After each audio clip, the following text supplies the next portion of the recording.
शेतकरी मित्रांनो नमस्कार. आज आम्ही नेहमीप्रमाणे परभणीमध्ये माझे मित्र आणि तसे केरनचे पण सर्वांचे मित्र गोविंद भांडसर यांच्या संत्र्याच्या बागेत आलोय. तर आज त्या संत्र्याच्या बागेत म्हणजे जो काही परिणाम दिसतोय आपल्या केरनच्या टेक्नॉलॉजीमुळे तो त्यांच्याकडून जाणून घेऊया. नमस्कार सर. नमस्कार. सांगा, आज हा बाग तुमचा किती दिवस झाला आणि तुम्हाला याचे परिणाम काय काय दिसून आले आतापर्यंत? या बागाला आपलं 7वं वर्ष आहे आता, 7 वर्ष. हा, म्हणजे दुसरा बहार आहे. हा. तर जेव्हापासून आपण टेक्नॉलॉजी वापरायला सुरुवात केली, हम्म.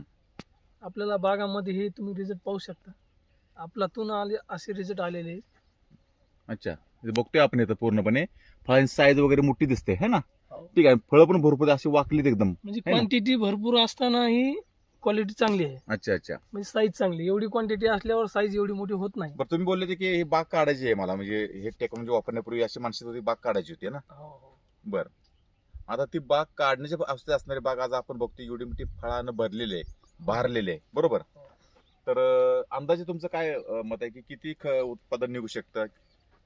नाही, आता हे आपण 200 झाड धरलेलं आहे ह्या वर्षी. 200 झाडाला फळ लागलेत. हा. तर 200 झाडाचे आपण 4.5 लाख रुपये बगीचा दिलेला आहे आपण दिलेला आहे. व्यापाऱ्याला. अच्छा, ओके.